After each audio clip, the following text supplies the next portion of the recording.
Ini adalah cerita fiksi, hanya untuk hiburan. Hari sudah sore. Saat itu cuaca mendung, membuat langit nampak gelap, padahal hari belum malam. Rintik hujan mulai turun, mengiringi sebuah langkah kaki yang tergesa-gesa ingin segera sampai di rumah. Andi terus mendorong gerobaknya. Ia berharap bisa sampai di rumah sebelum hujan turun deras. Seharian itu, Andi berkeliling, mendorong gerobaknya untuk berjualan singkong dan pisang hasil panen bapaknya di ladang. Andi tidak malu dengan pekerjaan itu walaupun sebenarnya ia adalah seorang sarjana muda. Andi telah menyelesaikan kuliahnya di sebuah perguruan tinggi dengan jurusan manajemen bisnis beberapa bulan yang lalu. Orang tuanya sangat bangga pada Andi karena ia mampu menyelesaikan kuliah dengan hasil jerih payahnya sendiri. Sejak SMP, Andi memang sudah berusaha untuk meringankan beban orang tuanya. Ia selalu rajin membantu orang tuanya bertani di ladang. Setelah panen, Andi menjual hasil panen itu dengan berkeliling mendorong gerobak. Ia yakin langkah kecilnya itu akan membawa dirinya dan kedua orang tuanya pada kehidupan yang jauh lebih baik dari saat ini. Kehidupan yang sangat sederhana dengan sepetak ladang sebagai sumber penghasilan orang tuanya. Rintik hujan mulai turun lebih banyak dan menjadi deras. Andi terus melangkahkan kakinya menuju rumahnya yang hanya beberapa puluh meter lagi. Andi pun sampai di rumahnya yang sederhana dengan basah kuyup. Ia masuk ke dalam rumah. Sang ibu yang melihat kedatangan Andi menyambutnya dengan wajah cemas. Andi, kamu kehujanan. Kenapa tidak cari tempat berteduh? Cepat kamu mandi dan ganti pakaian. Ibu akan siapkan makan untukmu. Baiklah, Bu. Andi segera menuju kamar mandi. Setelah selesai mandi dan ganti pakaian, Andi menyantap makanan yang sudah disediakan ibunya. Makanan sederhana, namun disajikan dengan penuh rasa kasih sayang dari sang ibu. Malam itu, Andi tidur dengan lelapnya. Rasa lelah setelah seharian mendorong gerobak memang membuatnya mudah untuk tidur. Tak banyak yang dipikirkan oleh Andi. Dalam hatinya cuma ada satu keinginan, yaitu membawa dirinya dan orang tuanya keluar dari kesulitan ekonomi. Beberapa surat lamaran kerja yang telah ia kirimkan pada beberapa perusahaan, belum ada satupun yang mendapat balasan.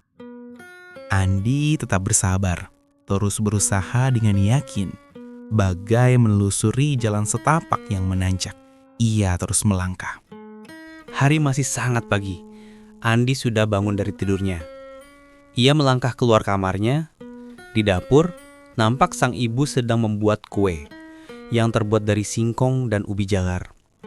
"Bu, banyak sekali kue yang ibu buat hari ini." Sang ibu tersenyum, memandang hangat kepada Andi. Iya, Andi. Hari ini ada pesanan dari Ibu Yati. Andi memandang sang ibu. Ada rasa pilu dalam hatinya. Melihat sang ibu yang masih harus berjuang membantu bapaknya mencari nafkah. "Nanti saya saja yang nganterin kue-kue itu ya, Bu." Sang ibu yang sedang sibuk dengan kue-kuenya menoleh pada Andi. Nggak usah, Ibu bisa antar sendiri. Lebih baik kamu bantu bapakmu di ladang saja. Katanya ada beberapa pohon pisang yang sudah siap dipanen. Setelah selesai mandi dan sarapan, Andi melangkah menuju ladang milik bapaknya yang ada di samping rumah. Ia melihat bapaknya sudah sibuk membersihkan rumput liar. Andi menghampiri sang batak. "Pak, kata ibu, ada pohon pisang yang sudah siap dipanen. Biar saya saja yang tebang." Sang bapak yang lagi sibuk mengarit rumput liar menoleh pada Andi. "Iya, Andi, itu ada 4 pohon pisang yang sudah bisa ditebang. Setelah ditebang, bawa ke rumah terus ditutup pakai karung biar lusa matangnya jadi merata." Andi mendengarkan arahan dari sang bapak. Kemudian ia mulai menebang pohon-pohon pisang tersebut. Setelah selesai dengan pisang-pisangnya, Andi mulai membereskan singkong, ubi jalar, dan pisang di atas gerobaknya. Ia pamit pada orang tuanya dan mulai melangkah mendorong gerobaknya untuk berkeliling menjual dagangannya. Sepanjang jalan, Andi tidak sungkan untuk berteriak, "Singkong, pisang, ubi!" Berharap orang-orang mendengar dan membeli dagangannya. Dari setiap mata yang memandang, ada yang terharu dengan perjuangan Andi. Namun tak sedikit yang mencibir saat melihatnya. Andi tidak peduli dengan tatapan mata mereka. Ia yakin di ujung jalannya ada kebahagiaan yang sedang menanti. Andi terus melangkah mendorong gerobaknya. Beberapa orang mulai membeli dagangannya. Kini, sisa setengah lagi dagangannya yang belum terjual. Hari sudah siang. Andi merasa lelah. Lalu ia menghentikan gerobaknya di depan sebuah ruko yang sedang tutup. Ia duduk di teras ruko untuk beristirahat. Ia bersyukur sebagian dagangannya sudah laku terjual, walaupun uang yang didapat tidak seberapa. Andi duduk di teras ruko sambil memikirkan kemana lagi ia akan mengirim surat lamaran kerja. Ia yakin pasti akan menemukan perusahaan yang mau menerimanya bekerja. Sambil memikirkan surat lamaran, Andi memperhatikan suasana di sekeliling tempatnya beristirahat. Sebuah mobil mewah datang memasuki pelataran sebuah toko keramik yang letaknya sejajar dengan ruko tempat Andi beristirahat. Mobil itu berhenti di parkiran depan toko itu. Seorang pria keluar dari mobil dan melangkah masuk ke dalam toko keramik. Beberapa detik setelah pria itu masuk ke toko keramik, sebuah sepeda motor dengan 2 orang pria di atasnya datang menghampiri mobil pria itu. Seorang pria turun dari motor, dan yang lain tetap di atas motor. Nampak kedua pria itu sangat waspada dan memperhatikan sekeliling. Satu dari pria tersebut tiba-tiba memecahkan kaca mobil. Lalu ia mengambil sebuah koper dari dalam mobil. Alarm mobil pun berbunyi. Pemilik mobil itu keluar dari dalam toko dan berteriak, "Maling, maling!" Namun kedua pria bermotor itu sudah lebih dulu tancap gas motornya untuk kabur. Motor itu melaju kencang ke arah Andi yang sedang istirahat. Andi memperhatikan motor itu yang semakin mendekat ke arahnya. Setelah motor itu cukup dekat, Andi segera mendorong gerobaknya untuk menghalangi motor tersebut. Motor itu menabrak gerobak Andi. Kedua pria tersebut jatuh terpental, menabrak pilar di pelataran ruko. Andi tak pikir panjang lagi, langsung berlari dan menubruk salah satu pria yang membawa koper. Ia merebut koper itu dari tangan salah satu pria tersebut. Pria tersebut mempertahankan koper itu. Andi bergelut dengan salah seorang pria bermotor itu untuk merebut koper milik pria bermobil. Orang-orang mulai ramai berdatangan. Pria bermotor itu menjadi panik dan akhirnya melepaskan koper itu dari genggamannya. Andi berhasil merebut koper itu dari para pria bermotor. Sementara para pria bermotor itu langsung tancap gas karena orang-orang sudah ramai mengejarnya. Pria pemilik koper itu berlari menghampiri Andi. "Mas, itu koper saya!" Andi menyerahkan koper itu kepada pria tersebut. "Silakan Pak, ini kopernya." Pria itu mengambil kopernya.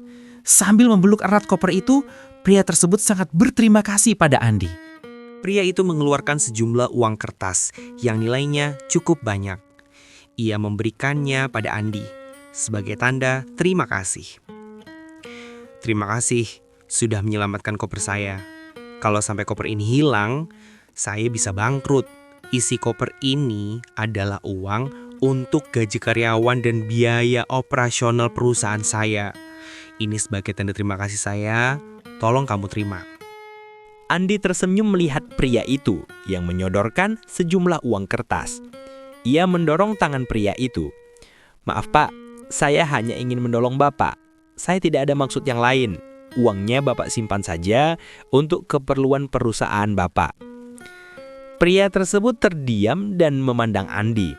Ia tidak tahu lagi dengan cara apa berterima kasih pada Andi. Kemudian pria itu memperkenalkan dirinya. Ia bernama Gunawan, pemilik sebuah perusahaan keramik yang bernama PT Karya Gemilang. Pak Gunawan kemudian ingin berkenalan pada Andi dan menanyakan alamat Andi. Baiklah, kalau kamu tidak mau menerima pemberian dari saya, ini kartu nama saya.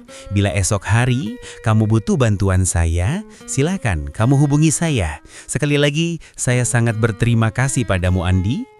Pak Gunawan kemudian pamit pada Andi. Ia berjalan menuju mobilnya lalu melaju pergi dari tempat itu.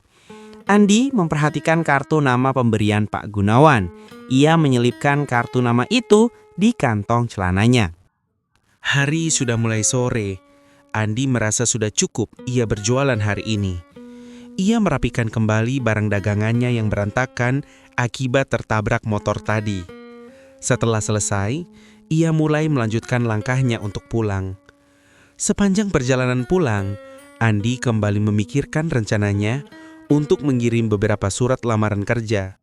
Beberapa hari berlalu, Andi tidak berjualan lagi karena hasil panen kemarin sudah habis. Andi memutuskan untuk mengantarkan beberapa surat lamaran kerja yang sudah ia siapkan untuk beberapa perusahaan.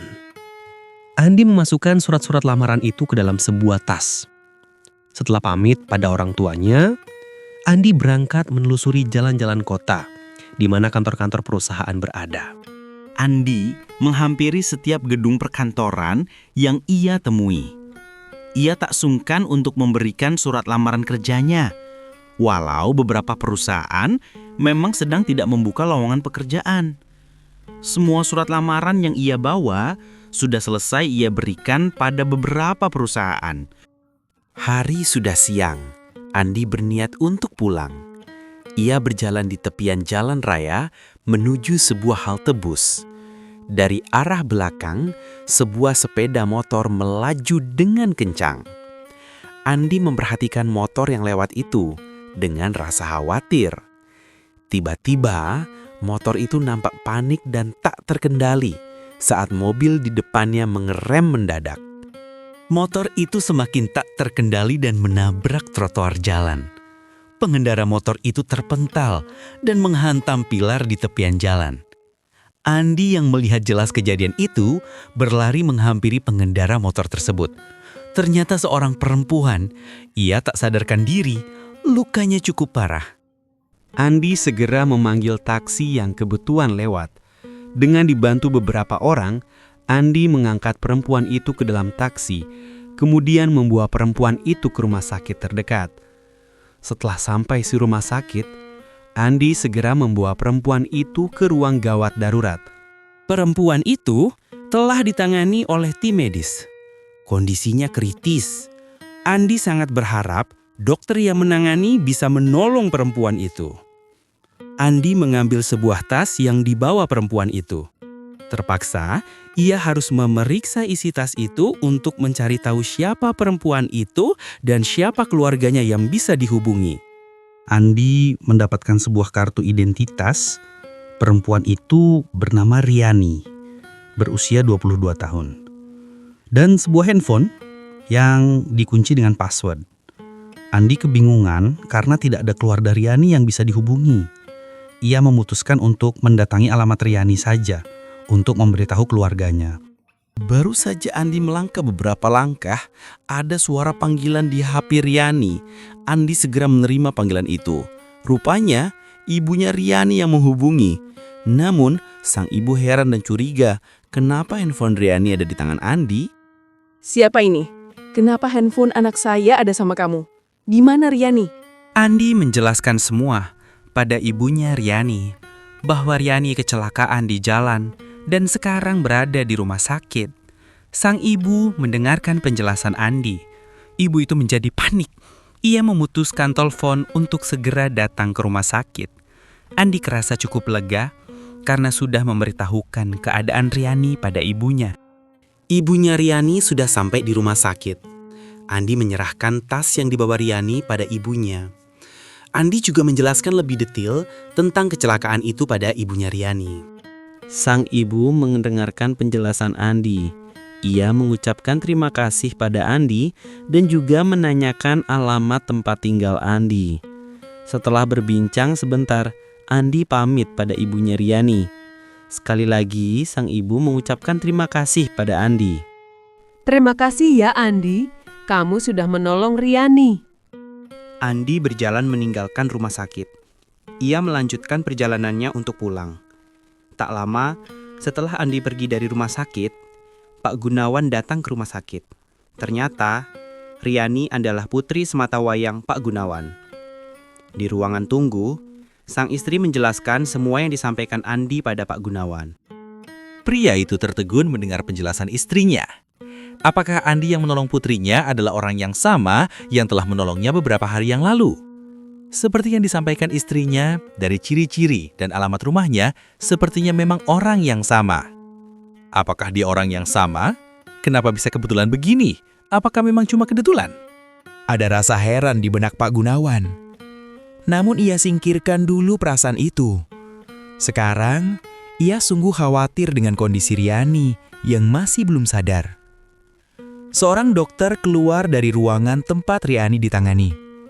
Pak Gunawan segera menghampiri dokter itu dan menanyakan kondisi putrinya. Dokter tersebut menjelaskan kondisi Riani pada Pak Gunawan. Kondisi anak Bapak cukup stabil, detak jantungnya normal, tidak ada pendarahan, cuma ada luka lebam di bagian iga sebelah kanan, sepertinya terkena benturan yang cukup keras. Semoga putri Bapak segera sadar dan membaik kondisinya. Dokter itu berusaha menenangkan Pak Gunawan yang nampak panik.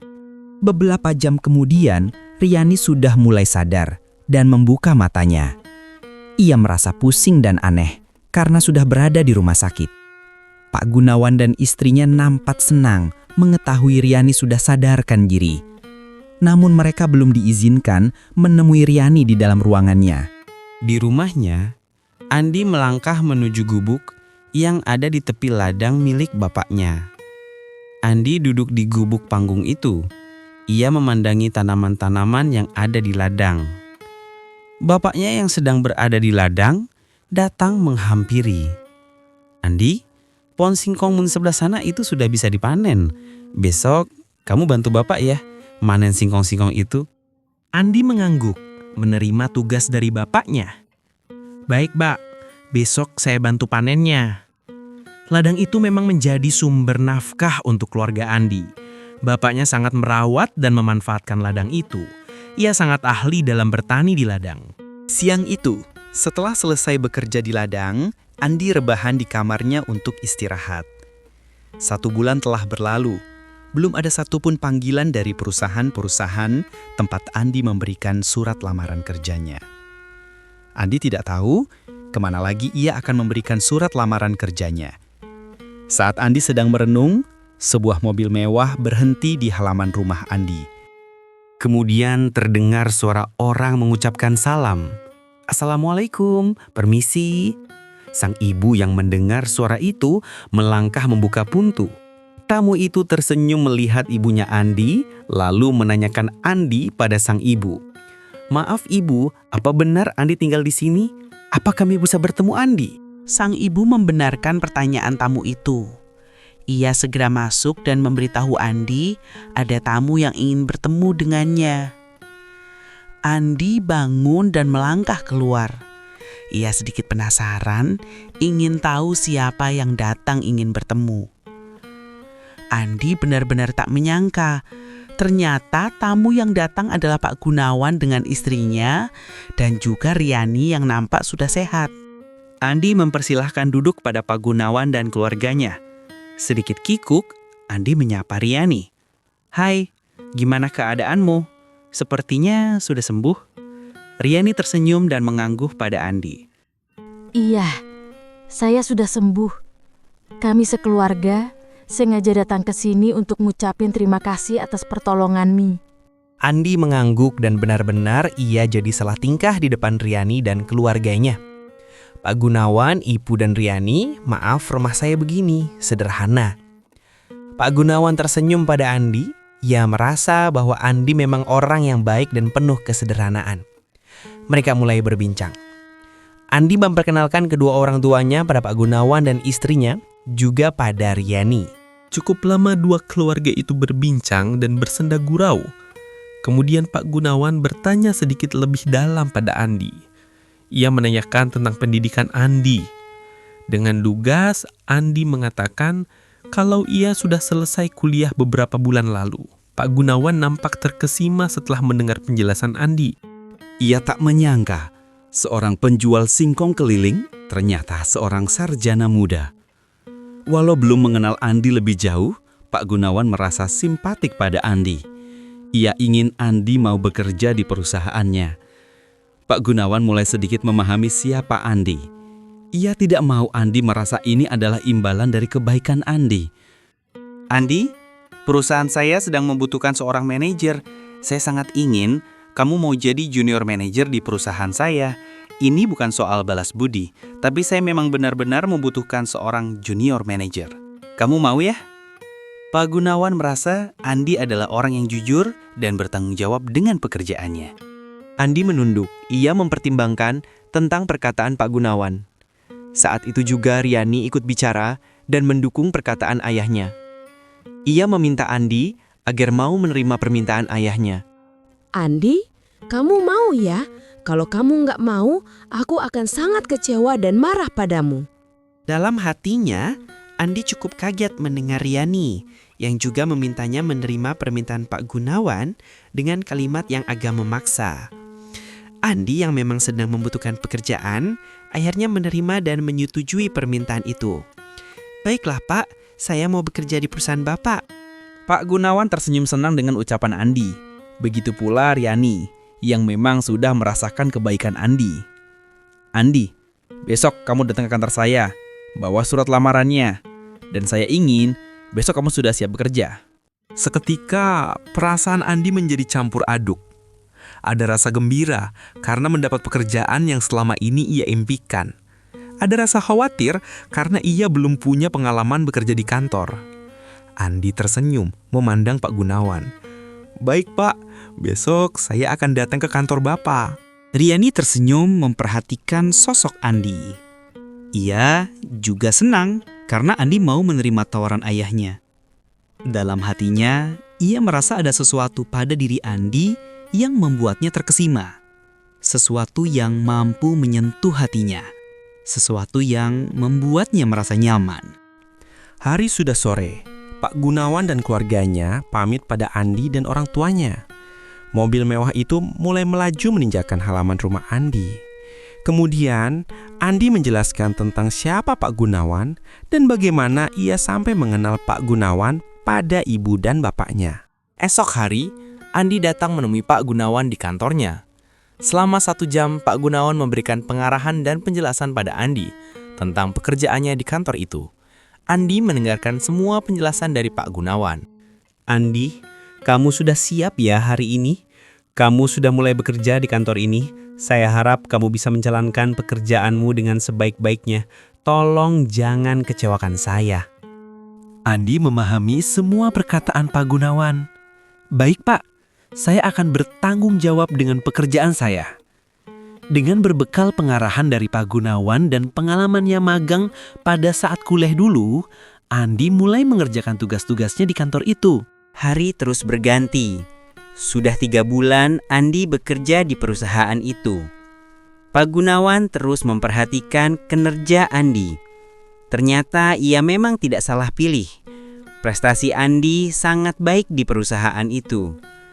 Perkembangan perusahaan mulai terasa, dilihat dari statistiknya yang terus meningkat. Di sisi lain, Riani sudah menyelesaikan kuliahnya di jurusan akuntansi. Sekarang, Riani sudah ikut bekerja di perusahaan milik ayahnya itu. Pak Gunawan sengaja memposisikan Riani satu kantor dengan Andi. Sepertinya ada maksud tertentu pada Andi dan Riani. Di rumahnya, Andi sudah mulai merenovasi rumah sederhana milik orang tuanya. Andi bersyukur karena impiannya sudah mulai terwujud. Orang tuanya sangat bangga pada Andi. Andi, Bapak bangga sama kamu. Bapak ucapkan terima kasih. Kamu sangat perhatian pada orang tuamu. Ini semua karena Bapak dan Ibu juga yang selalu kasih semangat pada saya. Bapak dan Ibu yang tidak pernah pamrih memberi kasih sayang pada saya. Andi tersenyum memandang Bapak dan Ibunya. Seketika, suasana menjadi haru karena bahagia. Mereka sudah mulai menikmati hasil jerih payah perjuangan selama ini. Di dalam kantor, setiap hari Andi bertemu dengan Riani. Andi tidak segan memberi tugas dan pengarahan pada Riani, karena memang posisi jabatannya lebih tinggi dari Riani. Andi hanya ingin bersikap profesional dan mengutamakan urusan perusahaan saat jam kerjanya. Tetapi, Andi tetap menjaga etika dan sopan santun pada Riani dan siapapun yang ada di kantor itu. Riani tidak merasa tersinggung dengan sikap Andi. Ia malah senang dengan sikap Andi yang tegas dan disiplin. Ia sadar kepercayaan dan tanggung jawab yang diberikan ayahnya pada Andi memang cukup berat. Di luar jam kerja, sikap Andi pada Riani sungguh jauh berbeda. Andi meninggalkan jabatannya di kantor pada saat bertemu Riani. Mereka berdua mulai saling mengajak makan bersama saat jam makan siang. Sekali waktu, Andi mengajak Riani untuk makan bareng setelah jam kerja selesai. Semakin hari, hubungan mereka semakin akrab. Walau belum ada ikrar cinta, mereka menyadari kalau di dalam hati mereka telah tumbuh bunga-bunga cinta. 1 tahun berlalu, perkembangan perusahaan telah jauh lebih baik dari tahun sebelumnya. Sekarang, Andi sudah mendapatkan kepercayaan penuh sebagai senior manajer di perusahaan itu. Hubungannya dengan Riani pun sudah semakin dalam dan serius. Riani sudah mempercayakan cintanya pada Andi. Selama 1 tahun, Riani mengenal Andi. Ia sangat kagum pada laki-laki itu. Ia melihat Andi adalah sosok laki-laki yang sangat bertanggung jawab dan berwibawa. Hari itu Pak Gunawan mengundang Andi untuk datang ke rumahnya. Katanya ada hal penting yang hendak ia sampaikan pada Andi. Andi menerima undangan dari Pak Gunawan. Ada pertanyaan di benak Andi. Masalah apa yang hendak disampaikan Pak Gunawan? Andi datang memenuhi panggilan Pak Gunawan. Di rumah Pak Gunawan, di ruang tamu Andi duduk berhadapan dengan pria itu. Andi merasa sedikit tegang karena tak biasanya Pak Gunawan mengundang untuk datang ke rumahnya. Pria itu memandang Andi, mulai membuka pembicaraan. Andi, saya sengaja mengundangmu ke sini, bukan untuk membahas masalah perusahaan, tapi ada hal lain yang ingin saya sampaikan. Andi memperhatikan Pak Gunawan. Ia menelan ludah. Nampaknya pria itu sangat serius dengan apa yang hendak ia sampaikan. Pak Gunawan melanjutkan perkataannya. Lagi-lagi, saya ingin menyampaikan sebuah permintaan padamu, Andi. Saya harap kamu tidak tersinggung dengan permintaan saya ini. Saya ingin menjodohkan kamu dengan Riani putri saya. Andi, apa kamu setuju dengan permintaan saya ini? Sebenarnya, Pak Gunawan sudah mengetahui hubungan Andi dan Riani yang sudah cukup dalam. Ia hanya ingin mempercepat hubungan itu sampai pada tahap pernikahan. Andi terdiam, perasaannya jadi tidak karuan. Perasaannya jadi aneh, baru kali ini ia rasakan. Andi memang sudah membahas masalah itu dengan Riani beberapa waktu yang lalu. Andi memandang wajah Pak Gunawan, ia menerima permintaan pria itu. Baik Pak, saya menerima permintaan Bapak. Dalam waktu dekat saya akan melamar Yani. Pria itu tersenyum senang, ia kagum pada Andi yang memang tegas. Pak Gunawan segera meminta istrinya memanggil Riani untuk datang. Riani datang lalu duduk di samping Andi. Pak Gunawan menjelaskan pada Riani sebuah yang telah dibicarakan pada Andi. Ayah percayakan pada kalian untuk meneruskan dan menjaga nama baik keluarga ini dan perusahaan milik kita. Tolong jaga kepercayaan dan tanggung jawab yang ayah berikan. Riani, Andi akan segera melamarmu. Ayah merestui hubungan kalian. Mendengar ucapan sang ayah, Riani tersenyum malu-malu tapi mau. Kemudian istri Pak Gunawan datang. Ia duduk di samping Pak Gunawan. Selanjutnya, mereka mulai berbincang santai penuh rasa kekeluargaan. Setelah pertemuannya dengan Pak Gunawan, hari itu Andi duduk di gubuk tepi ladang bapaknya. Ia memandang suasana ladang kala itu. Banyak kenangan di tempat itu yang tak mungkin bisa ia lupakan. Kenangan yang mengantarkannya pada keadaannya yang sekarang. Andi telah menjadi seorang manajer yang sukses. Sebentar lagi ia akan menikah dengan Riani.